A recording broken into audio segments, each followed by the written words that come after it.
నమస్కారం. ఒక టీచర్ అవ్వాలనుకునే వారికి అసెస్మెంట్ అనే పదం పదే పదే వినిపిస్తూ ఉంటుంది. అవును. క్లాస్లో పిల్లలకి పరీక్షలు పెట్టడం, వాళ్లకి మార్కులివ్వడం లేదా గ్రేడులివ్వడం, బహుశా ఇంతేనేమో అసెస్మెంట్ అంటే అనుకుంటారు చాలామంది. నిజమే. కానీ మన విద్యా వ్యవస్థలో ఈ అసెస్మెంట్ అనేది ఒక చిన్న పదం కాదు, అదొక పెద్ద ప్రపంచం. అందులో ఎన్నో రకాలు, మరెన్నో పద్ధతులు. ముఖ్యంగా టెట్, డిఎస్సి లాంటి పరీక్షలకు సిద్ధమయ్యే వాళ్లకి. వాళ్లకి ఈ తేడాలు తెలియడం చాలా అంటే చాలా అవసరం. అవును. ఈరోజు మనం సరిగ్గా దాని గురించే లోతుగా చర్చించబోతున్నాం.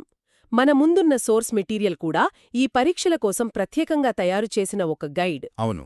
దీని ఆధారంగా చేసుకుని 4 ముఖ్యమైన అసెస్మెంట్ పద్ధతుల మధ్య అసలు తేడా ఏంటో చూద్దాం. అవేంటంటే 1 assessment for learning, 2 assessment of learning, తర్వాత స్కూల్ బేస్డ్ అసెస్మెంట్ అంటే ఎస్బీఏ, ఇంకా నిరంతర సమగ్ర మూల్యాంకనం అంటే సిసిఈ.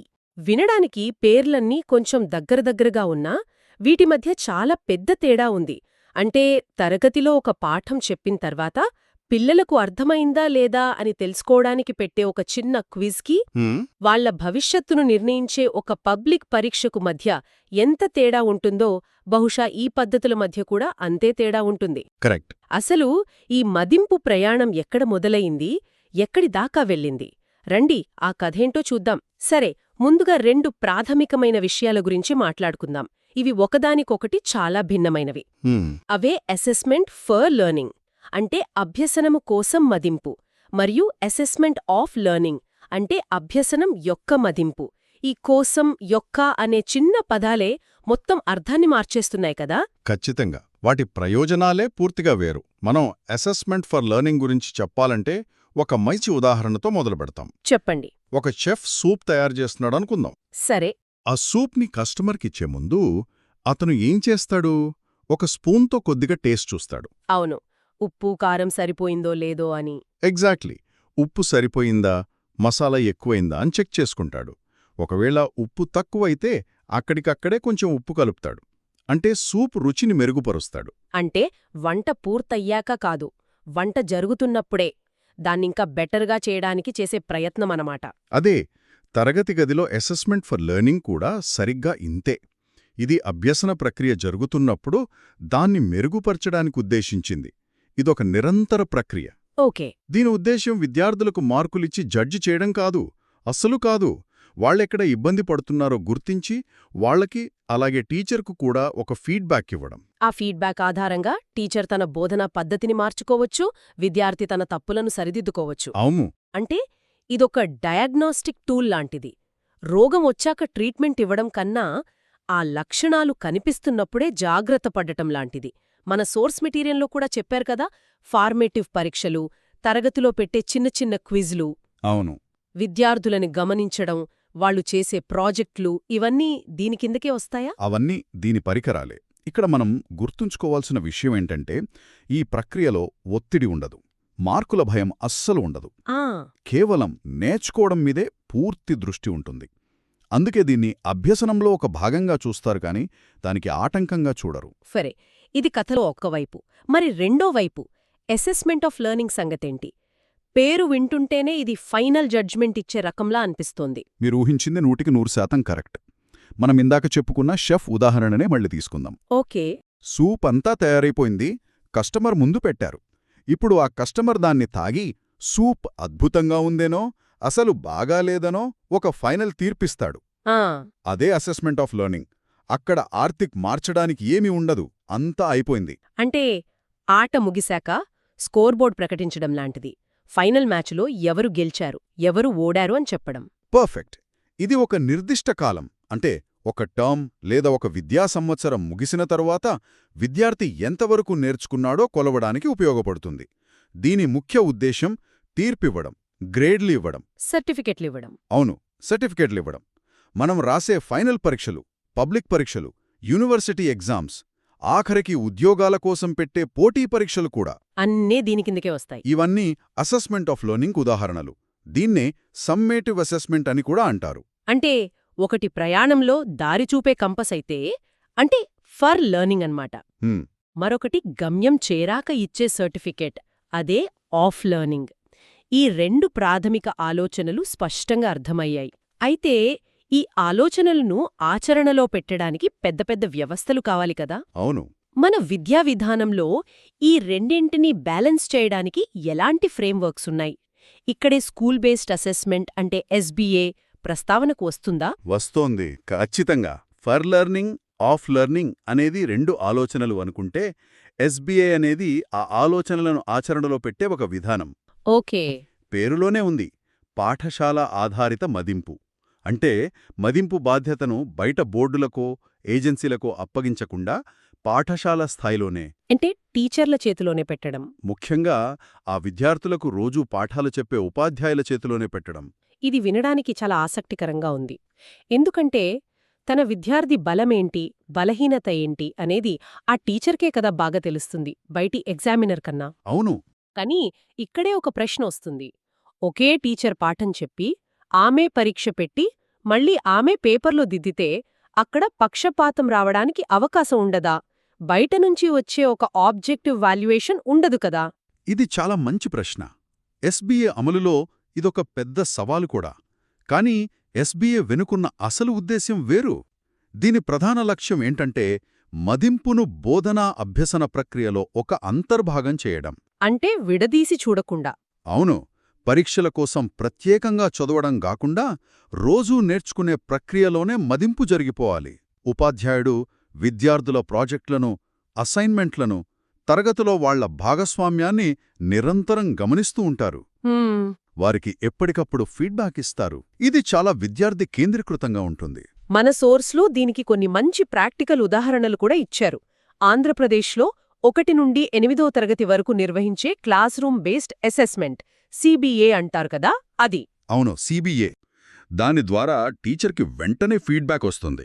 వెంటనే తెలిసిపోతుంది. తర్వాతి రోజు క్లాసులో ఏం చెప్పాలి, ఎక్కడ ఎక్కువ దృష్టి పెట్టాలి అనే దానిపై ఒక స్పష్టత వస్తుంది. అలాగే సహవిద్యార్థుల మదింపు అంటే పీర్ అసెస్మెంట్, ఒకరినొకరు అసెస్ చేసుకోవడం. ఇంకా స్వీయ మదింపు సెల్ఫ్ అసెస్మెంట్, ఇవి కూడా ఎస్బీఏలో భాగమే. దీనివల్ల విద్యార్థులలో బాధ్యత, విమర్శనాత్మక ఆలోచన పెరుగుతాయి. కాబట్టి ఇది కేవలం మార్కులివ్వడం గురించి కాదు, అభ్యసన ప్రక్రియను మెరుగుపరచడం గురించి. అర్థమైంది. అంటే ఎస్బీఏ అనేది ఒక పద్ధతి. ఇది ఉపాధ్యాయునికి తన తరగతి గదిలో అభ్యసనాన్ని మెరుగుపరచడానికి స్వేచ్ఛను, కొన్ని సాధనాలను ఇస్తుంది. మరి ఈ ఆలోచనను ఇంకాస్త ముందుకు తీసుకువెళ్లి ఒక జాతీయ స్థాయి విధానంగా మార్చినప్పుడే ఈ నిరంతర సమగ్ర మూల్యాంకనం అంటే సీసీఏ వస్తుందా? ఖచ్చితంగా. మీరు సరిగ్గా పాయింట్ పట్టుకున్నారు. ఎస్బీఏ ఒక పాఠశాల స్థాయిలో జరిగే ప్రక్రియ అయితే, సీసీఈ అనేది 2009 విద్యా హక్కు చట్టం ద్వారా దేశవ్యాప్తంగా తప్పనిసరి చేయబడిన ఒక సమగ్ర తత్వశాస్త్రం. ఓకే. దాని పేర్లోనే 2 కీలకమైన పదాలున్నాయి. నిరంతర అంటే కంటిన్యూయస్ మరియు సమగ్ర అంటే కాంప్రహెన్సివ్. నిరంతర అంటే సంవత్సరం పొడవునా జరిగేదని అర్థమవుతోంది. మరి సమగ్ర అంటే ఏమిటి? కేవలం పాఠ్యపుస్తకాలలోని విషయాలే కాకుండా ఇంకా వేరేవి కూడా ఉంటాయా? అక్కడే సీసీఈ ప్రత్యేకత ఉంది. సమగ్ర అంటే విద్యార్థి యొక్క సంపూర్ణ అభివృద్ధిని అంచనా వేయడం. ఇందులో 2 భాగాలుంటాయి. ఒకటి విద్యా సంబంధిత అంశాలు అంటే సబ్జెక్టులు. అవును, స్కొలాస్టిక్ అంటారు, మనం చదివే సబ్జెక్టులు. 2 విద్యాయేతర అంశాలు, కోస్కొలాస్టిక్ అంటారు. ఆగండి, ఇక్కడే నాకొక సందేహం. విద్యాయేతర అంశాలు అంటే ఆటలు, పాటలు లాంటివా? వాటికి కూడా గ్రేడ్లిస్తారా? అంటే ఒక విద్యార్థి తోటివారితో ఎలా కలిసిపోతున్నాడు అనే సామాజిక నైపుణ్యానికి ఒక టీచర్ B+ గ్రేడ్ ఎలా ఇవ్వగలరు? అది చాలా సబ్జెక్టివ్గా ఒక వ్యక్తిగత అభిప్రాయంలా అనిపించదా? మీరు లేవనెత్తిన పాయింట్ చాలా అంటే చాలా ముఖ్యమైనది. సీసీ అమల్లో ఎదురయ్యే అతిపెద్ద సవాళ్లలో ఇదొకటి. సిద్ధాంతపరంగా సీసీ ఉద్దేశం గొప్పది, విద్యార్థిపై ఉన్న పరీక్షల ఒత్తిడిని తగ్గించడం, మార్కుల పొడిని తొలగించి గ్రేడ్లను ప్రవేశపెట్టడం. కేవలం బట్టీపట్టి రాయడాన్ని కాకుండా విద్యార్థి యొక్క సృజనాత్మకత, ఆలోచన విధానం, విలువలు, క్రీడా నైపుణ్యాలు ఇలా అన్నింటినీ గుర్తించు ప్రోత్సహించడం. అదంతా బాగుంది కానీ అయితే మీరు చెప్పినట్టు ఈ విద్యాయేతర అంశాలను నిష్పక్షపాతంగా అంచనా వేయడానికి స్పష్టమైన మార్గదర్శకాలు, ఉపాధ్యాయులకు సరైన శిక్షణ చాలా అవసరం. లేకపోతే అది మీరన్నట్టు వ్యక్తిగత అభిప్రాయంగా మారే ప్రమాదముంది. అంటే ఆశయం గొప్పదైనా ఆచరణలో కొన్ని చిక్కులున్నాయన్నమాట. మన సోర్స్ ప్రకారం సిసిఈలో ఫార్మేటివ్, సమ్మేటివ్ అసెస్మెంట్లకు ఒక వెయిటేజ్ కూడా ఇచ్చారు. 4 ఫార్మేటివ్ అసెస్మెంట్లకు 40% ప్రాధాన్యత, 2 సమ్మేటివ్ అసెస్మెంట్లకు 60% ప్రాధాన్యత. అవును. ఇది ఆ నిరంతర, తుది మదింపుల మధ్య ఒక బ్యాలెన్స్ తీసుకురావడానికేనా? అవును. ఇది అసెస్మెంట్ ఫార్ లెర్నింగ్ అంటే ఫార్మేటివ్ ద్వారా, మరియు అసెస్మెంట్ ఆఫ్ లెర్నింగ్ అంటే సమ్మేటివ్ ద్వారా. ఈ రెండింటికి ప్రాధాన్యత ఇవ్వాలనే ప్రయత్నం. ఓకే. సంవత్సరం పొడవునా నేర్చుకునే ప్రక్రియకు 40% విలువ ఇస్తూనా, చివర్లో సాధించిన ఫలితానికి 60% విలువ ఇవ్వడం ద్వారా ఆ రెండింటినీ సమన్వయం చేయాలని సిసిఈ భావిస్తుంది. సరే, ఇప్పటివరకు మనం 4 వేర్వేరు పద్ధతుల గురించి విన్నాం. ఇప్పుడు వీటన్నిటినీ కలిపి చూస్తే మన సాంప్రదాయ పరీక్షా విధానానికి, సిసిఈ లాంటి ఆధునిక విధానానికి మధ్య ఉన్న అసలు తేడా ఏంటి?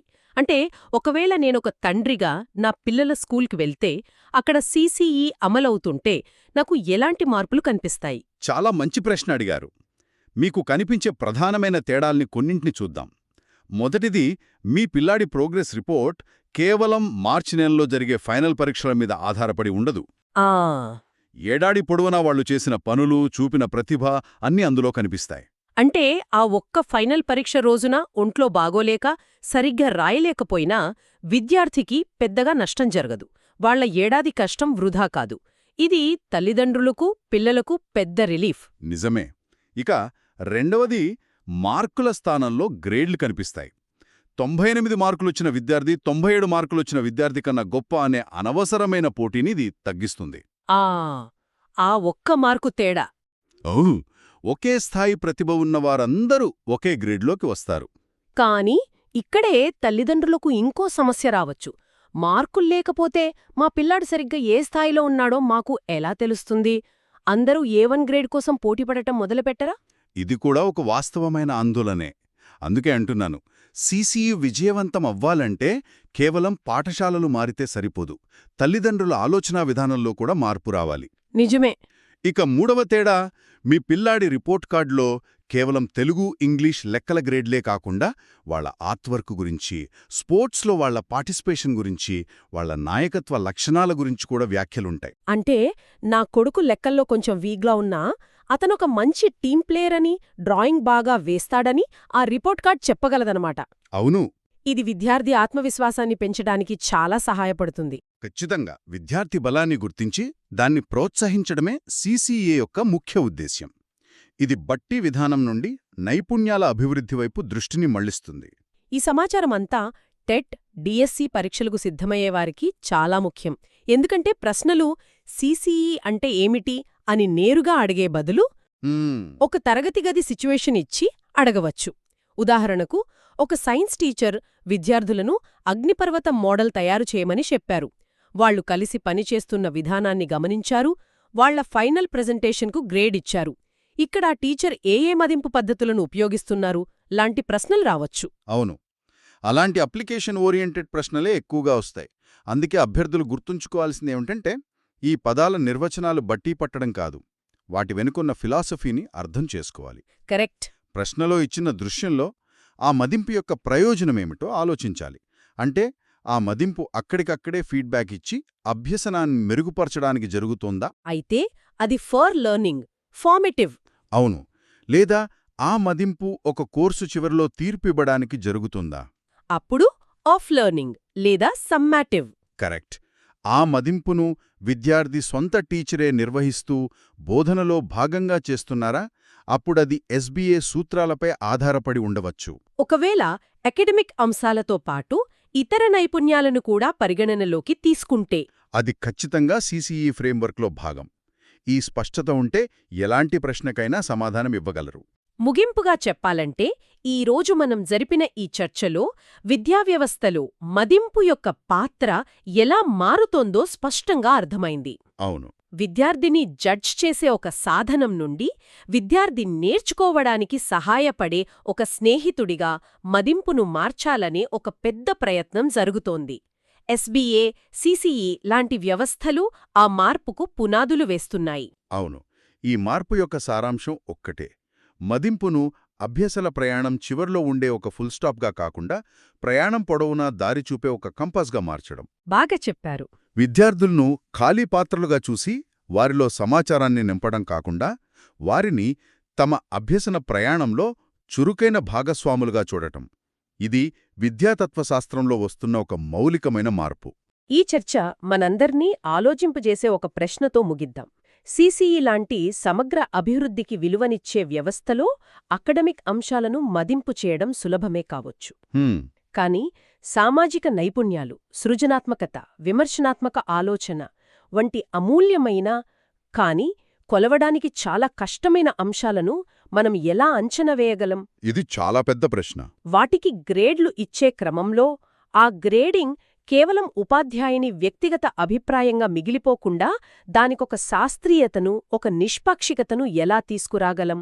అవును, ఆబ్జెక్టివిటీ ఎలా తేవాలి? ఈ ఆదర్శాలను ఆచరణలో పెట్టడంలో మన ముందున్న అసలైన సవాళ్లు ఏమిటి? దీని గురించి ఆలోచించండి.